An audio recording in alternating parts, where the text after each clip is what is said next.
Je ne sais pas qui c'est que vous applaudissez, mais ça doit être moi. C'est juste au moment où on allait monter à la 2 chevaux, Baptiste qui se pointe. 90 kilos, 1,95 m. Que peso, le con, que peso. Que peso.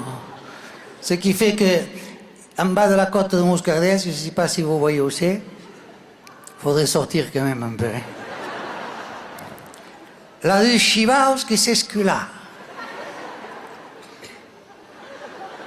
Du verbe s'esculer en français, premier groupe pronominal. En anglais, tout s'escule. C'est là qu'on s'est fait doubler par une 205 GTI Turbo. T'aurais vu la 205 GTI Turbo. Jean Talus. Devant, il y avait un pare-soleil. Bonjour. Devant, il y avait un pare-soleil. Il y avait marqué Jean-Mi dessus. Et derrière, il y avait un autre pare-soleil, il y avait marqué Oxbov. Et pendu au rétroviseur, il y avait un chien lumineux qui faisait à quoi dans le cap et à quoi dans le cul. Et il y a Serge Cabos, il imite bien la 205 GT Turbo, il en a une. Quel succès, quel succès. Et fais-y-leur, quand elle nous a doublé en bas de la côte Moscardès.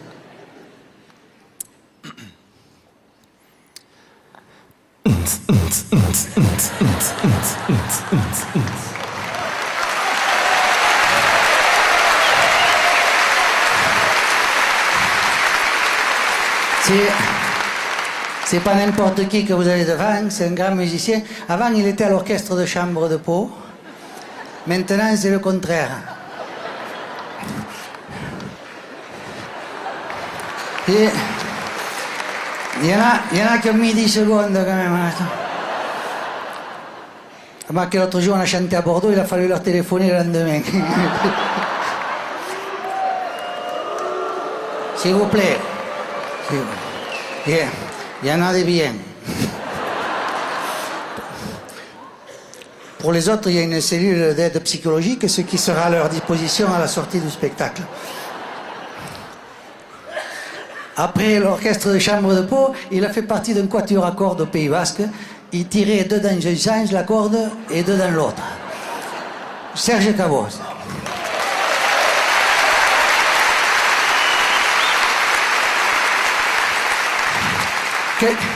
Quand on s'est fait doubler par 205 GT Turbo,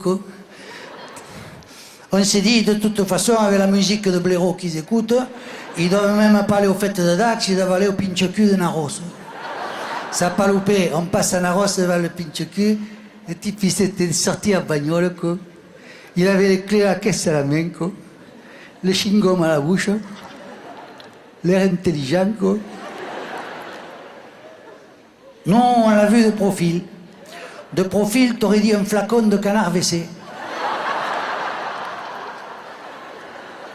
Parce qu'il rardait tout autour pour voir s'il y avait gonzesses. Vous voyez, il y a le taux de natalité en France, il est de 1,8. Lui, c'était plutôt le 0,8. Et pendant ce temps-là, nous, on poussait. On a poussé jusqu'à Dax. On est arrivé à Dax, on était luisants. On était luisants. En fait, on a fait ce qu'on fait d'habitude, on a garé au bord de la Dour et puis on a fait les rues dans un sens, après on faisait dans l'autre, il y avait tellement d'estanquettes qu'on est forcé de s'estanquer. Et là, tout ça jusqu'au soir, et là, le soir, on s'en va souper chez l'Ostalote, c'est de l'autre côté de la Dour. C'est quand on a la chemise aussi choupe que la soupe de chez l'Ostalote. Et la soupe de chez l'Ostalote, elle est choupe. Oui. Vous ne pouvez pas y regarder l'éclipse à travers, vous devenez aveugle tout de suite. Non, je vous dis ça parce que nous, la dernière éclipse, on l'a regardée à travers une tranche de jambon. Eh bien, on n'a pas été aveuglés. On n'a rien vu, mais ceux qui avaient des lunettes à côté non plus parce qu'il y avait des nuages. Et nous, à la fin, on n'a pas bouffé les lunettes. Hein. C'est pour ça que pour la prochaine éclipse, je vous recommande la tranche de jambon. Ça s'appelle un écran total. Alors, on est chez l'Ostalote. on chante, on boit, on mange, on chante, et tout ça jusque tard dans la nuit, jusqu'au moment fatidique où il faut rentrer à la maison. Je voudrais vous donner quelques conseils patronnés par la sécurité routière pour rentrer des fêtes de Dax à la maison. Premier conseil, quand vous sortez de Dax, évitez les ronds-points à képi. Prenez les chemins vicinaux. Au besoin, passez dans les maïs. Ils y vont jamais dans le maïs. Ou alors c'est pas pour ça.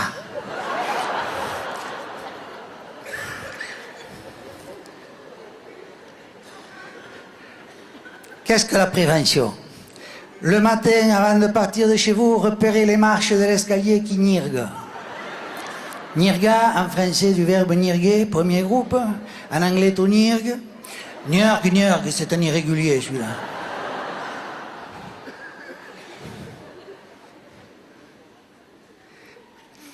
Si par exemple la marche, la 1, la 2 et la 4 et le nirgue, en rentrant, vous marchez sur la 3, la 5 et la 6.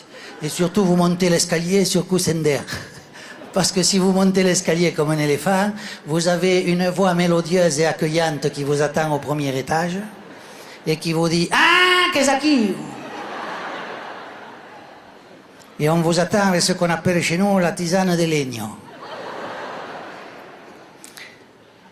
Deuxième conseil, déshabillez-vous dans la salle à manger, c'est toujours ça de gagner. Et surtout, un moment délicat de tirer los pantalons, quand si êtes sur camo à table, tenez-vous à la table. J'ai dit à la table, pas à la nappe. Sinon, toute la vachère qui va cader, et vous allez entendre « Ah, qu'est-ce qui ?» Ne jamais rentrer dans la chambre quand la pendule de la salle à manger sonne. Surtout à quelle pute de pendule, on le sait qu'il est 1h du matin, c'est pas la peine de le répéter 5 fois.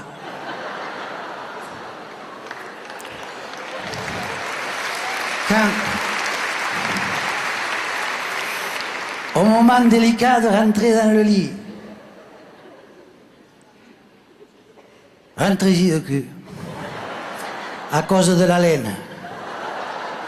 Parce que si vous rentrez en faisant « Ah !», vous allez entendre « Hein ? Qu'est-ce qui ?» Quand vous êtes dans le lit, ne vous croyez pas sauvé. Restez zen, faites le vide en vous. Je sais, c'est difficile de faire le vide, surtout quand on est plein. Mais pensez à quelque chose qui calme. Sarkozy, par exemple. Un médaillon. Il y va tout entier dans le médaillon.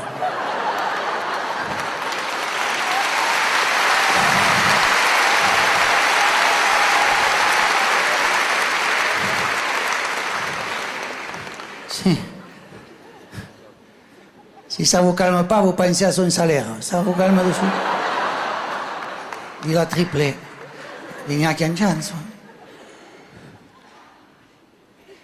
Je voudrais terminer par le conseil joker. Comment rattraper la situation si vous chutez?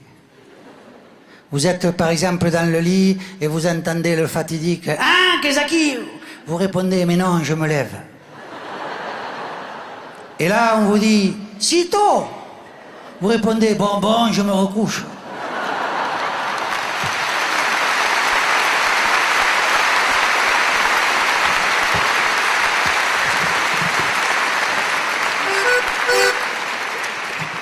Moyennant tous ces conseils, vous aurez peut-être la chance le lendemain matin de pouvoir mentir sur l'heure à laquelle vous êtes rentré la veille et surtout avoir la permission de retourner à Dax le lendemain soir parce que chaque fois qu'on va à Dax on chante et tout à coque va plat, se disait le pinza.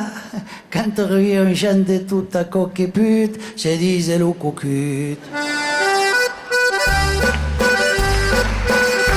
Melissa la camiso e los panteros, nada vesto, tara esto, son che causo orgoglios, che se trovat s'acquate della piscina, o batiste e pisciaviste, che va salvo si cuore.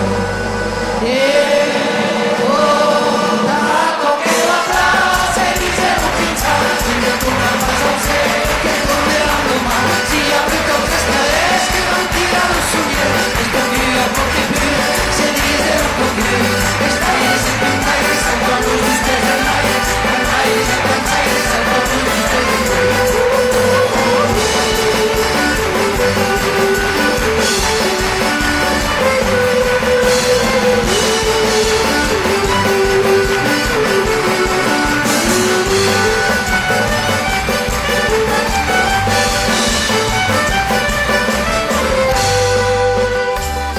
Surei que está rojo, l'umor decir que se stanco e che se stanco a care stanche a petala cantero d'incalar rauche o batiste pisciaviste así que lo sé que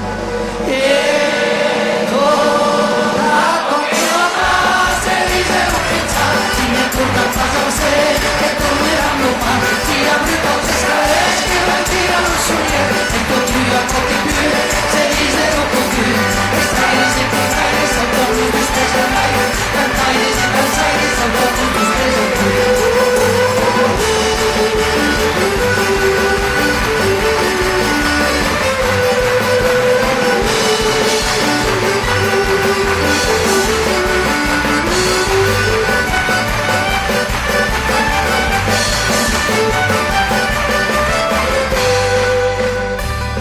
las cenas que pasan que les pialusi damisello io noi tutto sten a che sois che s'arrapon trop scidetes o batiste piscioviste che perdiu degli arue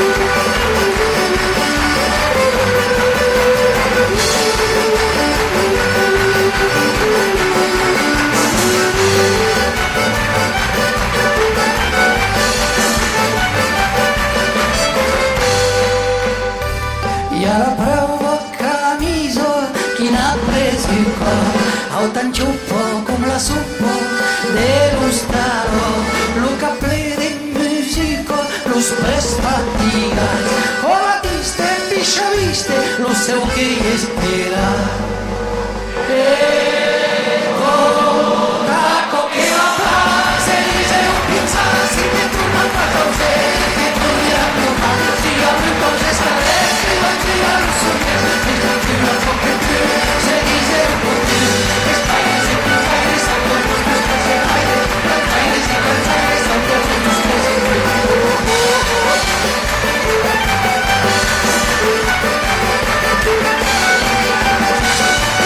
Sotto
qui m'a vu desbrembar la prothèse.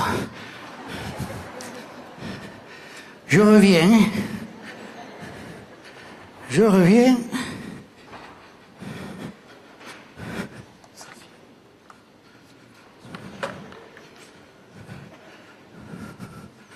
Faut que je vous raconte quelque chose.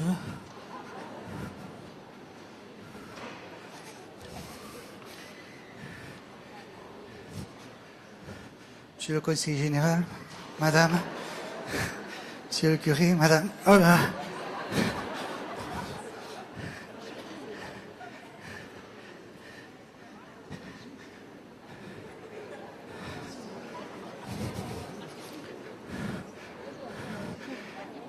Qui va caler vira le cap.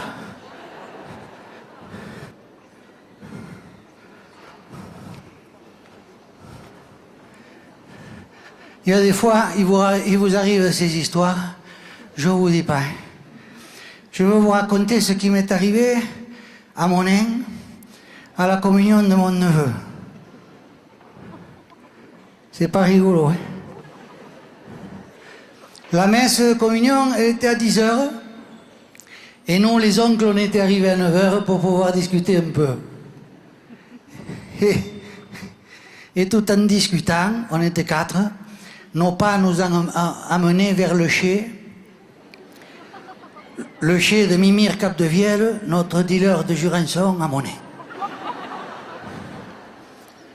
Et là, on est rentré chez Mimir, je m'en souviens, on a fait une dégustation à l'aveugle. C'est bien parce qu'il faut deviner le millésime. Alors, Mimir, il nous a donné des tasses, on buvait le Jurançon, comme ça, on le faisait rouler dans la bouche, et il faut le recracher après. Nous, on a fait bien tout comme il fallait, sauf qu'à la fin, on ne recrachait pas. Après, on a fait une dégustation en double aveugle. Même le propriétaire, il ne sait même pas de quelle année il s'agit. Ça a duré un moment, quand on est sorti de chez Mimir, on était bien. C'est à l'église qu'on a été mal, ils étaient tous rentrés. Alors on a tenu un conseil de famille. J'ai dit à Germain, c'est mon cousin, Germain. Oh, c'est pas rigolo, on l'a déjà fait, il la connaît. J'ai dit à Germain, je la connais, la porte de l'église de Monin, elle nirgue.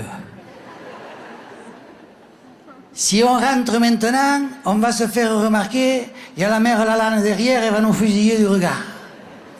Ils vont tous se retourner, et c'est rien à côté de ce qu'elle nirgue quand on la referme.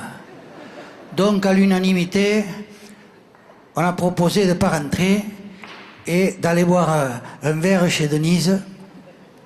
C'est le café à Monin. Là, c'était bien parce qu'on a pu se déchausser. Les souliers, ils faisaient mal. C'est les souliers de communion. Et là, chacun a payé sa tournée. Quand on est ressorti de chez Denise, on était encore bien. C'est quand on est arrivé à l'église qu'on a été mal. Il y avait les femmes, elles nous attendaient dans la voiture en faisant le mus. Et on est parti chez Jeannot, au restaurant chez Jeannot à Luc de Béarn pour faire le repas de la communion. Et là, on a pris l'apéritif et on a offert les cadeaux. Moi, je lui ai offert une montre. Même que ma belle-sœur, sa mère, elle lui a dit « Eh bien, il s'est pas foutu de toi, tonton, hein? Qu'est-ce que tu lui dis à tonton ?» Merci. Merci qui? Merci, tonton. Le pauvre, il croyait qu'il serait grand parce qu'il avait fait la communion.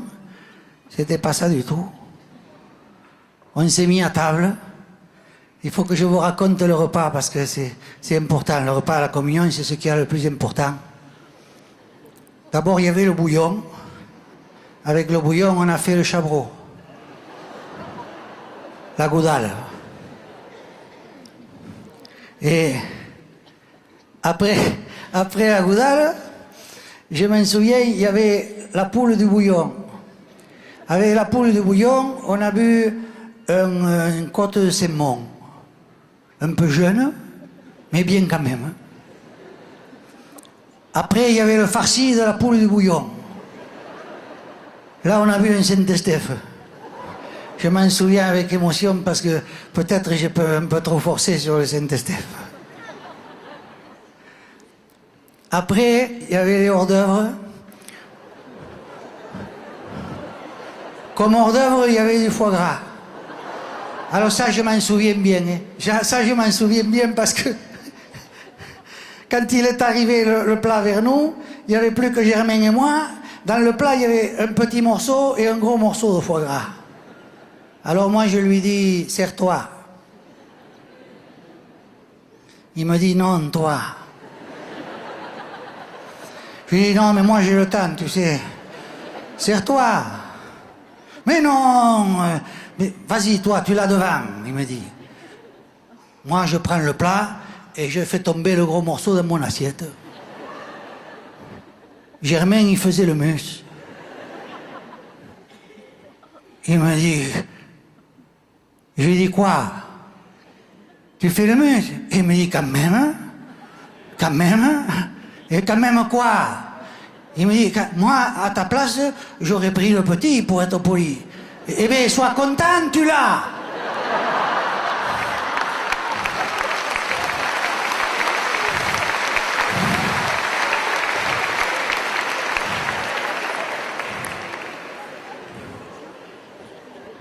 Avec le foie gras, on a bu encore une Jurançon de chez Mimir.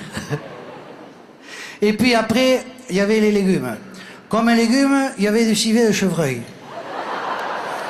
Parce que nous, ce qu'on aime dans les légumes, c'est le civet. Avec le civet, on a bu un centimillion. Un peu fort, un peu vieux, mais bien quand même.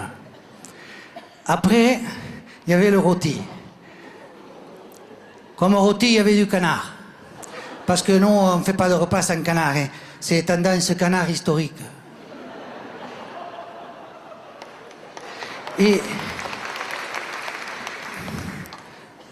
avec le canard, on a bu un Madiran, un peu tannique, mais bien quand même, hein, bien. Après, je m'en souviens, il y avait de la salade pour ceux qui en voulaient. Nous, ça tombait bien, on n'en voulait pas. Alors, parce qu'avec la salade, il y avait de l'eau. On n'en a pas vu, on a chanté à la place. On a chanté à la place. Je me souviens, oui, qu'est-ce qu'on a chanté là? Et après, il y avait le fromage. Avec le fromage, on a bu. À partir de là, je ne me souviens plus très bien. Oui. Un côte du Rhône, ça s'appelait un côte rôti. Même que Germain, il m'a dit, il n'y a pas que la côte qui est rôtie. Hein. Et il était bien rond, mais bien quand même, quoi. Et après, il y avait la pièce montée. Avec la pièce montée, on a bu du champagne. On en a quand même pas mal bu parce que Germain, il m'a dit, il y a des bulles, ça fait digérer. Après, il y a eu le café, la rincette, le pouce rincette, le chipister et tout ce qui galère. Au bout d'un moment, j'ai dit à Germain,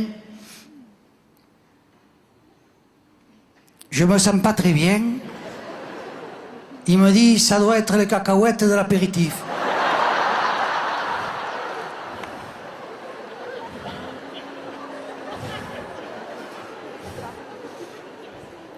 Ils t'ont fait mal à toi? Je ne sais pas qui c'est qui a eu l'idée des 4, l'idée lumineuse. Il a dit, on va sortir dehors pour faire marcher, ça fait digérer un peu, on va y aller. Et là, juste moi, j'ai dit, écoutez, j'ai les boules de pétanque dans la voiture. Si on faisait une pétanque, on a commencé la pétanque, Germain et moi, contre les deux autres. Il faut que je vous dise que Germain, il est sourd comme un toupie. Il n'entend rien. À un moment donné, on était 12 à 11 ou 11 à 12. Je ne sais plus très bien. Le point était litigieux. Je vous ai apporté les boules pour remonter.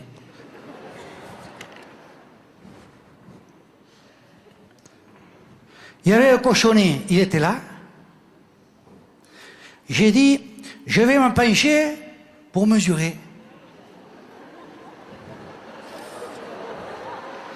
Juste au moment où je me penche pour mesurer, Germain, il n'avait rien entendu. Il tire. Je l'ai vu arriver la boule. Il y avait marqué au but 740 grammes dessus. Boum! Trou noir.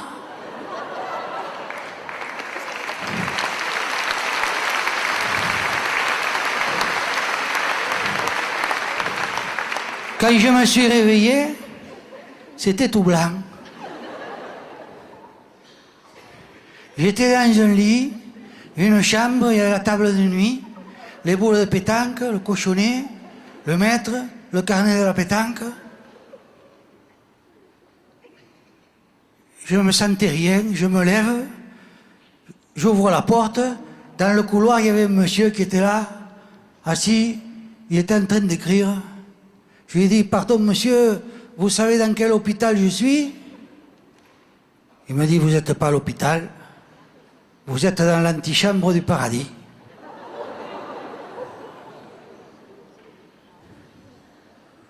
Parce que je lui ai dit, vous voulez dire que je suis... Il me dit, mort? Oui, oui.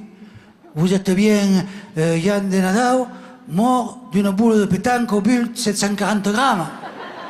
Je lui ai dit oui. Et il me dit, vous allez au paradis des musiciens. Et je lui ai dit, pourquoi tous les musiciens ils vont au paradis?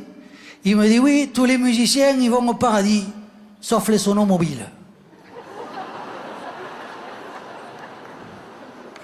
Et alors, je lui ai dit, mais j'y suis pour longtemps. Il me dit, pour l'éternité. Moi, je me disais que l'éternité, ça devait être long, surtout à la fin.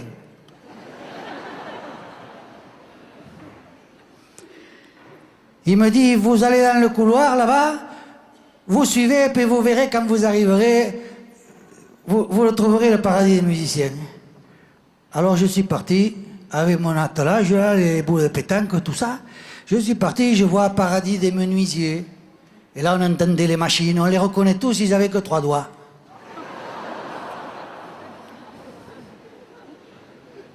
Après, je vois paradis des conseillers généraux. Il n'y avait pas beaucoup de monde. Après,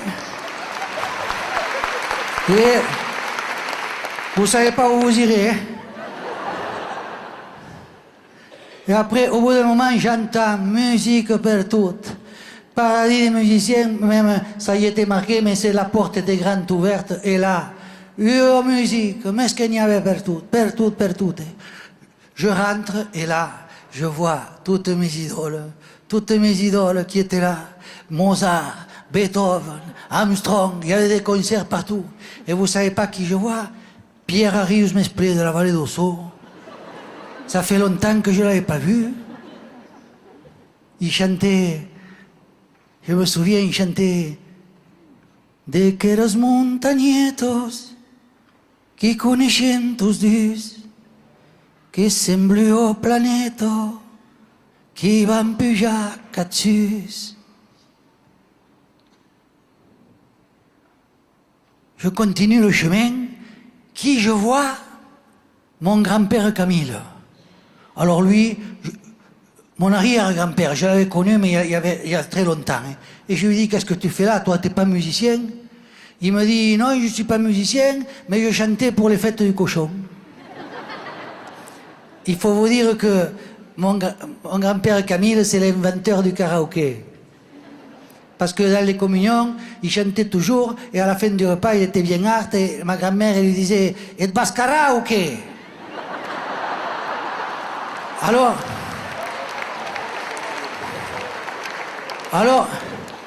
il se taisait, c'est les autres qui chantaient à sa place. C'est de là que ça vient. Mon grand-père Camille, il me dit, écoute, depuis le temps que j'y suis ici, je connais tout le monde, je vais te présenter. Et là, il m'a présenté il m'a présenté à tous les musiciens, toutes mes idoles. À chaque fois qu'il me présentait à un musicien, je lui faisais signer un autographe. J'ai eu l'autographe d'Armstrong, de Brassens, de Brel, de... comment il s'appelle l'autre? Daniel Guichard. Et il est pas mort. Alors ça ne devait pas être lui.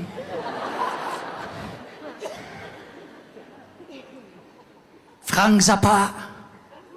Mais je ne vous dis pas qu'est-ce que j'avais comme autographe.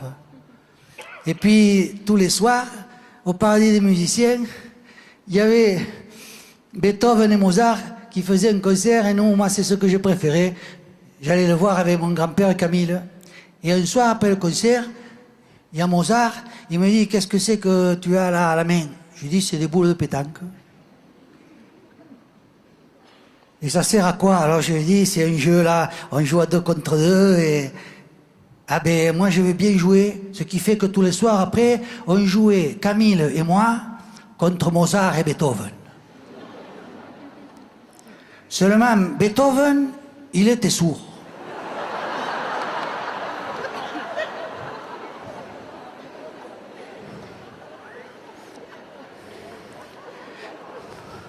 Moi je lui ai dit, qu'est-ce que c'est qui vous a rendu sourd comme ça? Il me l'a dit.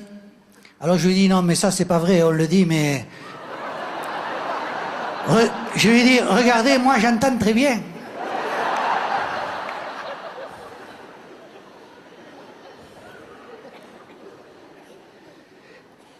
Un soir qu'on faisait une partie de pétanque, il y avait Mozart et Beethoven, contre Camille et moi, je me souviens, on était 11-12, ou 12-11, le point était litigieux.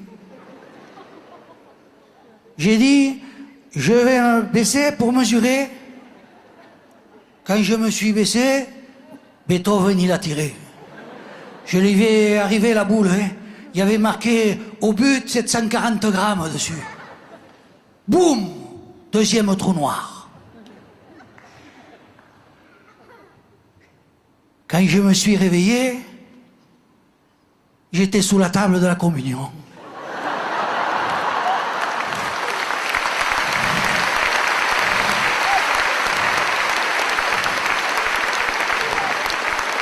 J'étais sous la table de la communion et j'entendais les gens qui me disaient « Eh bien Jean, qu'est-ce que tu as?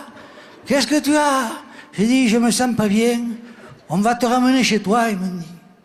Ils m'ont ramené à la maison. Ils m'ont ramené à la maison. J'ai monté l'escalier tout seul. C'est en arrivant dans la chambre, je me souviens, en arrivant dans la chambre, c'est curieux, hein, parce que en voulant me sortir le pantalon, machinalement, j'ai mis les mains à la poche. Et j'ai sorti la plus belle collection d'autographes dont on puisse rêver.